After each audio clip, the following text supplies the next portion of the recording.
On les appelle les anges gardiens de l'autoroute du Soleil.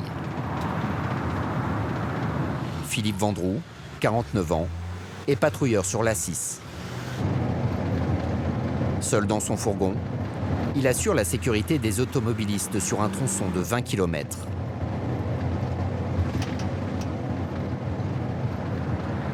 En Paris 11, j'ai des débris de pneus sur les voies. Il y a un poids lourd un petit peu plus loin, on lance le dépannage. Ok, c'est bien reçu. Ce jour de grand départ, il fait 31 degrés, plus de 40 sur le bitume. Des températures élevées propices aux éclatements de pneus. Ça va pas être facile là. Philippe doit ramasser ce pneu de camion qui pourrait causer un accident à tout instant. L'opération est risquée. Il faut attendre le bon moment pour se lancer.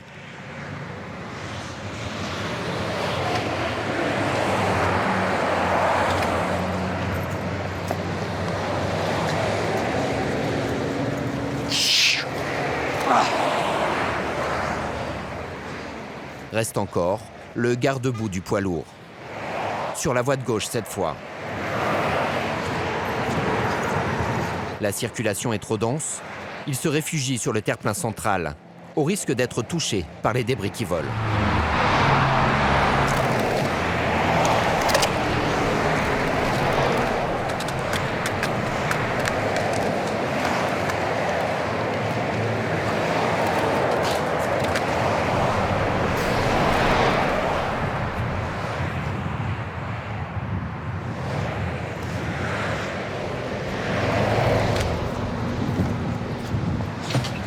C'est chaud là. Plus que chaud là. C'est vite compliqué.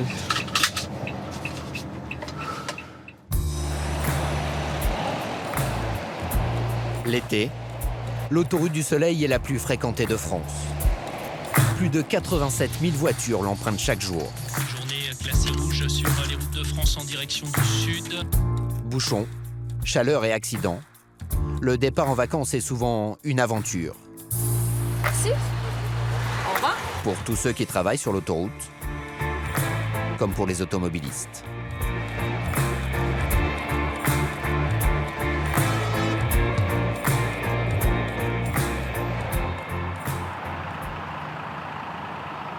« 6 heures du matin. Cédric, un analyste marketing de 42 ans, s'apprête à traverser la France. C'est le grand départ. Je pars à Saint-Cyr-sur-Mer, dans le sud, juste à côté de La Ciotat. Donc, enfin la mer.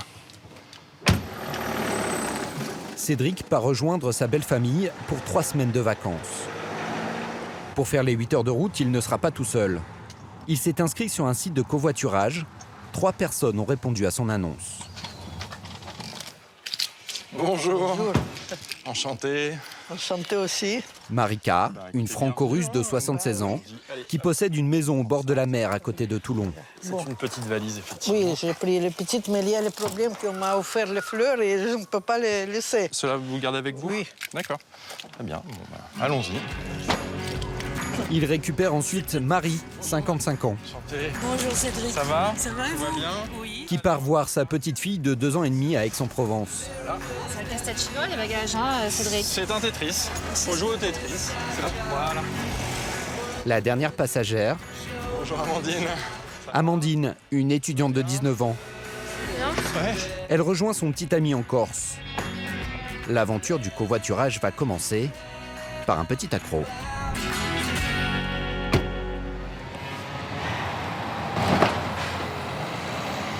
Ah, ça met tout de suite en confiance. J'ai pensé qu'il était parti. J'ai à peine touché. Ah, je suis vraiment désolé. Et alors, vos premières impressions à l'arrivée dans la voiture de Cédric? Alors, après ou avant qu'il soit rentré dans la voiture de derrière? Donc, avant, très bien, et après... Un peu moins. Bon, on verra. Chacune a payé 45 € à Cédric, 100 € de moins qu'un billet de train en ce jour de grand départ. Grâce à cela, lui rentabilise entièrement son trajet. Mais entre la récupération des passagères et l'arrêt à la station essence, la voiture va quitter Paris avec 1 heure de retard. Problème, Amandine a un bateau qui part à 18h de Marseille. Donc 14h34 supposé arriver, 7h13. Mais avec les arrêts, ça fait un peu plus. Putain, là, le ferry, tu le rases. Ouais, mais je crois que là déjà on est bien parti pour. Hein. Je le sens un petit peu mal quand même. Hein. Non, parce que du coup on peut pas aller à la vitesse qu'on veut quand même. Amandine sait qu'avec les pauses toutes les 2 heures et les 500 km de bouchons prévus ce jour-là, leur voyage va être une course contre la montre pour attraper son bateau. Sur la plus grande aire de repos de l'autoroute A6, 21 000 personnes sont attendues ce jour-là, avec impatience. Pour le directeur de la station-service, Jean-Baptiste Letouzé, 36 ans, c'est l'un des week-ends les plus importants de l'année. Bonjour messieurs, dames. Jean-Baptiste commence sa journée par un petit tour de station. 600 places de parking et 110 hectares de terrain à vérifier et nettoyer. Vous ramassez tous les papiers? Eh oui, quand je les vois, je les prends. Pourquoi? Parce que ça fait sale. Et ça donne pas une bonne image de la station. Qu'est-ce que c'est? Un bas de caisse en plastique. Les gens jettent tout et n'importe quoi. Ça va? Eh ouais, C'est quoi? c'est des culottes. On trouve de tout sur l'autoroute. Entre juillet et août, Jean-Baptiste réalise plus de 30% de son chiffre d'affaires annuel. La plus grosse recette, le carburant. Vous payez combien de milliers de litres d'essence? En tout, Ouais. 36 000. 36 000 litres d'essence. Oui. Et c'est parti, ça sera parti dans combien de temps? Là, oh bah, ce sera parti dans la matinée. Dans cette station, une voiture entre toutes les 10 secondes les jours de grand départ. Dès 8 heures, arrivent les touristes étrangers venus du nord. Ils ont pris la route la nuit. Les Parisiens débarqueront un peu plus tard. 65, 70, et merci. Au revoir et bonne route. Unterschrift, s'il vous plaît. Oh, merci. En 35 ans de caisse à cette pompe, Denis est devenu polyglotte. Ok, donc. Au revoir. Fidarzen. Number 8, please. Hey, alors la 8. 37, 74. Vous savez même parler Le belge. Une fois seulement. Et pourquoi vous leur dites un petit mot toujours dans leur langue? Parce que ça leur fait plaisir et puis voilà, avec le sourire et tout, comme ça ils sont un peu moins dépaysés. Voilà, bonjour. Vous parlez anglais? Mais dès qu'il s'agit de renseigner en anglais un client, ça devient plus compliqué. Là-bas, c'est camion, le gros camion. Le pistolet est gros, big. Et non possible réservoir. Ah, c'est cette pompe-là alors. J'ai fait un peu d'anglais à l'école, mais bon, avec une moyenne de 2 ou 3... Bonjour monsieur. Bonjour la 8. La 8. Dans la journée, 2000 véhicules devraient faire le plein. Au revoir, à bonne route. Sur les aires de repos, seulement 30% des voyageurs achètent en boutique. Par contre, tout le monde s'arrête aux toilettes. Pardon. En ce jour de grand départ, Sylvie, mère de famille de 56 ans, les nettoie toutes les demi-heures et change ses gros rouleaux de papier toilette. Sylvie, pour combien de mètres ces rouleaux? 20 km. Et vous en passez combien? J'en passe à peu près un à l'heure. Un à l'heure. Des grands départs comme ça. Ce week-end, 770 km de papier toilette vont être utilisés. La distance entre Paris et Marseille. 15 minutes pour nettoyer les toilettes des femmes. Oui.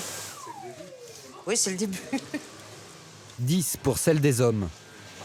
Sylvie ne s'arrête jamais. Ah, ils ont tout piqué les brosses, croyez-vous? Il est parti avec la brosse. Il en est vraiment, il part en vacances et il faut qu'il vole parce qu'il n'a pas l'argent pour acheter une brosse. Franchement. Ah ouais, on a fait faire une enquête. Là, attention, hein, c'est...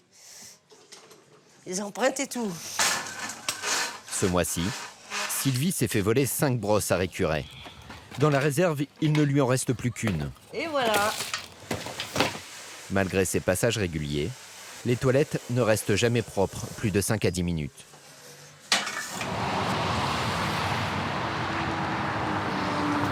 sur la route. En cette fin de matinée, les vacanciers sont de plus en plus nombreux. Surveillés de près par le poste de contrôle de la 6. Ici, 280 caméras sont braquées sur les 500 km de bitume. 313 Paris-Lyon. Allez, c'est reparti. Jocelyne Proietti, 49 ans, est la responsable de cette tour de contrôle. Tu surveilleras ton bouchon de la boisse, il rétrécit. Elle a commencé sa carrière sur la 6 dans une cabine de péage pour un job d'été. 31 ans plus tard, elle dirige 25 personnes en charge de la fluidité du trafic. En un seul coup d'œil, nous avons une idée de la densité du trafic qui arrive du nord. Là, on a les stations de comptage qui vous donnent le comptage en véhicules heure. Ici, 4140 véhicules toutes les heures. Le seuil de saturation de la 6 est à 3600. Je pense que c'est le trafic estival tout simplement. Pour l'instant, ça passe. Mais au moindre grain de sable, un bouchon peut se former. 24 heures sur 24, 4 opérateurs scrutent les écrans et appellent l'un des 25 patrouilleurs en cas de problème. Bonjour, bretelle de sortie de Chalon-Sud. On a un poids lourd arrêté à 150 mètres de la barrière. Ce camion se trouve dans le secteur de Philippe Vendroux, à une centaine de kilomètres de là. Oui, donc j'arrive sur place à Chalon-Sud. C'est bien reçu. Là. Le semi-remorque empiète sur la voie de droite. Sa présence est dangereuse. Il faut qu'il parte plus vite. Le problème, c'est que le chauffeur n'est pas sur place. Donc je vais aller voir sur le parking si je le trouve. Si tu as la cam dessus, tu me tiens au courant. Ok, c'est bien reçu. T'as pas vu un chauffeur poids lourd, non?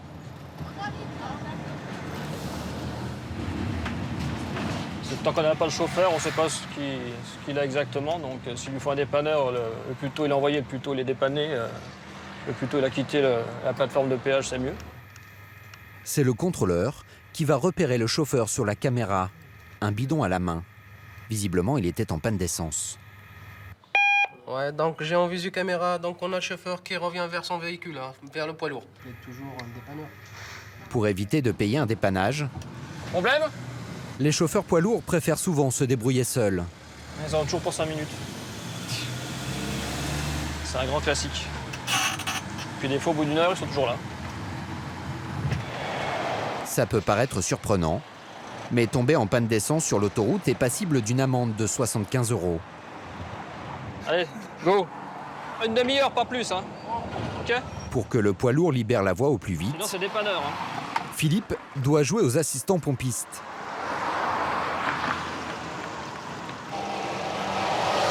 Même pour cette banale intervention, il ne quitte jamais des yeux la circulation. L'année dernière, en France, 18 patrouilleurs ont été blessés, dont 3 grièvement.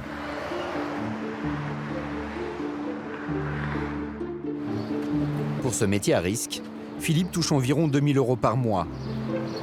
En 23 ans de carrière, il a frôlé la mort à 5 reprises. Il a gardé les plaques des points kilométriques de ces accidents. Donc, en fait, c'est un peu dans l'ordre d'apparition. Par chance, il n'a été blessé que légèrement. L'accident qui l'a le plus choqué, c'était en 2000. Philippe venait à peine de descendre de son fourgon quand celui-ci a été pulvérisé par un poids lourd. Au moment où il faut qu'on descende du fourgon, on se trouve dans la caisse pour prendre le matériel, les cônes, etc. C'est un moment où on est très vulnérable parce qu'on est protégé de rien, quoi. Est-ce que vous avez peur pour votre vie, des fois? Le jour où vraiment ça me... je commencerai à me poser des questions, je pense qu'il faudra que je me pose la question d'arrêter, de changer d'activité, quoi. Tout simplement. Oui, clairement. Parce que si on a peur, il ne faut surtout pas y aller, quoi. C'est durant les vacances scolaires que les services de patrouilleurs et de dépannage sont les plus sollicités. Scalom, sa femme, leurs 2 enfants et leur chien sont partis la veille du Danemark. Ils devaient rejoindre l'Espagne, mais la voiture en a décidé autrement. C'est peut-être un problème avec la batterie, je sais pas vraiment. Stéphane Rotinck est l'un des 46 dépanneurs agréés de l'autoroute. Break, problème de frein. Il est arrivé sur place en moins d'une demi-heure. C'est une obligation pour lui. Appelez l'assistance, votre assurance. Assistance. Assistance Ouais. Et vous demandez un traducteur français. À l'assurance. Tu as le numéro de l'assurance? Oui, oui. Heureusement, Scalom a une assurance qui fonctionne partout en Europe. Alors voyons voir. Je vous donne le numéro d'enregistrement? Les 185 € de remorquage de la voiture seront entièrement pris en charge. Ça se passe bien. Ça va pas que ça va être compliqué. Pour un hôtel, trouver un taxi pour l'emmener à l'hôtel, tout ça. Ça va. Une bonne assistance. Pour Scalom et sa famille, le voyage n'est pas près de se terminer. Direction le garage du dépanneur, à 15 km de là. Il nous filme et on va les filmer aussi. La famille prend la situation avec le sourire. Mais être naufragé de la route ne dispense pas de payer le péage. Bonjour. Vous allez bien? Ça va. Ça va. Ticket payage, please. Et carte monnaie. Please. Merci. Au garage, un taxi prévu par l'assurance est censé les emmener à l'hôtel en attendant que leur voiture soit réparée. Mais là, personne ne les attend. Pour les clients en panne, une vingtaine ce week-end-là, Stéphane met à disposition un bungalow. Pas vraiment une résidence de vacances, mais des toilettes et un canapé si l'attente s'éternise. C'est dur, il fait vraiment chaud ici. Qu'est-ce qu'on va devenir, papa? Ce n'est que 3 heures après leur dépannage que le taxi arrive enfin. Leur voiture ne sera réparée que dans 2 jours. Il faut prendre les bouteilles d'eau, là. La famille devra passer le week-end à Chalon-sur-Saône avant de reprendre sa route vers Barcelone.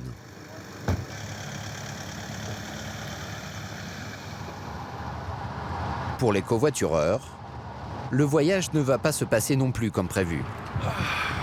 Après 3 heures de voiture, c'est la première pause pour Cédric et ses passagères. Ça fait du bien. Pour l'instant, aucun bouchon sur l'autoroute A6, tout roule. Ils ont même rattrapé leur retard. Amandine est dans les temps pour avoir son bateau à Marseille. Vous avez pris quoi, vous, alors? Café. Ah oui, Double mais il y a espresso. tellement de types de café. Double espresso. Il faut bien ça quand on est les heures, non? Ouais. Voilà, c'est minimum. Mais une mauvaise nouvelle, annoncée par la radio de l'autoroute, va venir perturber leur pause café. Rouge sur les routes de France en direction du sud. On nous signale 9 km de bouchons dans le Donc là, secteur de Beaune à la suite d'un accident qui s'est produit tout à l'heure. Il est conseillé d'éviter cette partie sud de l'autoroute A6. Il faut prendre son mal en patience et puis croiser les doigts. Mais normalement, ça devrait le faire. En espérant qu'il n'y ait pas trop d'autres accidents, parce que là, c'est clair que c'est compliqué. 60 km plus loin, le fameux bouchon est bien là. Les 4 voies sont bloquées. Pour l'éviter, Cédric propose un itinéraire bis à ses covoitureurs, avec l'aide de son GPS. Ah, par contre, il me fait prendre Dijon. Ok. Il me fait sortir là. La fois, s'il veut sortir là, c'est de bouchonner après. Ouais. En principe. Voilà, on va l'écouter. Je sais pas du tout si je fais bien, mais en même temps, c'est pour ça qu'on a. Oui, voilà, c'est ça qui sert. Ouais. Fini les 130 km/h. Nous sommes sortis des sentiers battus. C'est joli en même temps. Voilà. Un petit château en face. Ah ouais. C'est les vacances à la campagne là. À cause de cet accident, ils vont perdre 2 heures. Le GPS leur prévoit une arrivée à 18h à Marseille, l'heure exacte du départ du ferry d'Amandine. Comme Cédric, des milliers d'automobilistes ont quitté l'autoroute. Du coup, la station essence de Jean-Baptiste est quasi déserte. Il n'y a plus grand monde aux pompes. Là, il y en a 4 de prise et 8 de libre. Là, normalement, il y a des voitures jusqu'où? Des véhicules jusqu'au stop, avant le sens interdit. Et aujourd'hui, il y a de la place. Ce jour-là, l'accident causera à Jean-Baptiste un manque à gagner de 40%.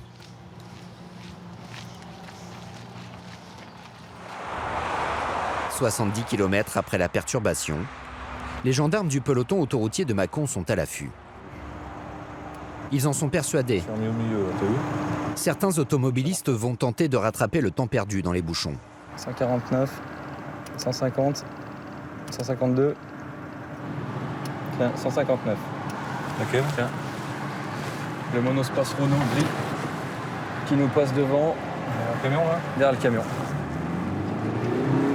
C'est le Giro. Ah ouais. Il est juste là, le monospace gris. Scénic. Ok. Pour le rattraper, les gendarmes disposent d'une voiture surpuissante, capable d'atteindre les 100 km/h en 6 secondes.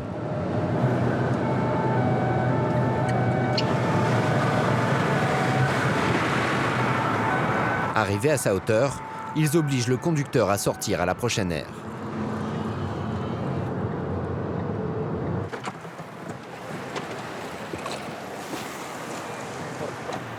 Monsieur, bonjour. Contrôle gendarmerie. Je vais vous demander votre Dans la voiture, s'il vous plaît, la carte des vacanciers qui sont sur la route depuis 7 heures, dont plusieurs passés dans les bouchons. On vous a contrôlé à 159 km/h pour 130. Vous risquez une amende, là, c'est 90 € et la perte de 2 points sur votre permis. Il y avait un peu de place, on a roulé un peu plus vite que d'habitude. Avec les enfants derrière, on roule pas trop vite non plus, mais là on était pressés, les enfants sont un petit peu fatigués derrière. Traquer la vitesse, mais aussi les conducteurs dissipés. Comme le chauffeur de ce bus qu'ils viennent de dépasser. J'ai halluciné ou quoi? Non, tu arrives pas. Il est en train de taper un texto, le chauffeur de bus. Ouais. Le chauffeur de bus qui est en train de taper un texto. A priori, le bus est vide si j'ai pas mal vu, mais je suis pas sûr. En réalité, le bus est plein.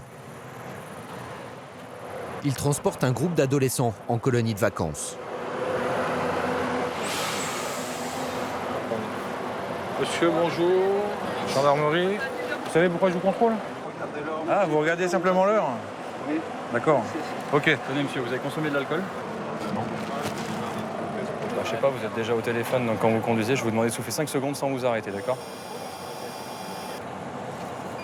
0, parfait. Vous venez avec moi, s'il vous plaît? Je vous explique, vous allez faire l'objet d'un procès verbal qui entraînait la perte de 3 points et une amende de 90 €. Et finalement, vous faisiez quoi, monsieur, avec le téléphone, alors?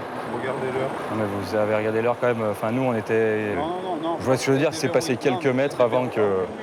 D'accord. Je l'ai déverrouillé, j'ai regardé l'heure pour voir... Et vous nous avez pas vu arriver derrière? Non. C'est peut-être à cause du téléphone, avec les yeux sur l'écran, non? Professionnel de la route, donc je sais bien que j'ai pas à faire ça. Je vois, mais aujourd'hui, nous, on constate que vous avez, je sais pas, peut-être 40 personnes dans le bus, des jeunes, et vous faites usage du téléphone. Pas à le faire, oui, je l'ai fait. Ah, mais c'est juste pour vous dire que c'est dangereux, quoi. Oui, Après, je sais bien, d'accord. 150 000 km par an. Donc... charge pour vous de... L'utilisation d'un smartphone au volant multiplierait par 24 le risque d'avoir un accident. Ce jour-là, les gendarmes ne sont pas au bout de leur surprise. À quelques centimètres des voitures qui roulent à vive allure, ces 2 touristes suisses et belges ont entrepris de faire du stop sur la bande d'arrêt d'urgence. C'est pareil. Moi, send to do that. OK? C'est un peu fou pour nous. On vient juste de rentrer d'Inde, c'était la folie. On vient juste d'arriver ici et c'est encore complètement fou.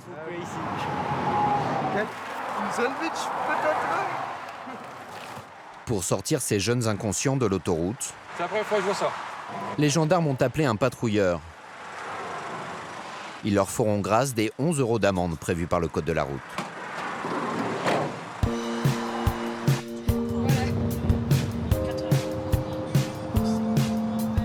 Après 10 heures de voyage, Cédric et ses covoitureuses arrivent enfin à Marseille. Parce que normalement, il faut qu'on soit... Oh punaise, mais non, mais il est là le bateau, il y a un... Il est en bas, là, le bateau? Bah, Porte Chantrac, tout droit. Gare maritime, Porte Chantrac, tout droit. Amandine Voilà. a à peine 20 minutes pour embarquer. Ça, je te laisse sortir. Elle n'a pas eu le temps de repasser chez elle. Ses grands-parents lui ont apporté ses valises et son billet directement au port. Oui, et toi? Oui, ça va. Oui. Ah, c'était chaud patate, hein. Billet. Merci beaucoup. Et la valise. C'est bon, sauveur d'Amandine, oui. Ça y est, là, c'est bon, je peux me détendre totalement. Ça y est, quoi. Enfin. Après avoir déposé toutes ses passagères, Cédric aura mis 12 heures pour rejoindre Saint-Cyr-sur-Mer, 4 de plus que prévu. Hop. Il retrouve sa belle-mère France. Un petit fond. Merci. Allez, Alors, bonnes vacances. Hein. Bien mérité, bien mérité. Pour Cédric, demain ce sera à Plage et Farniente. 3 semaines de vacances avant de reprendre l'autoroute dans l'autre sens.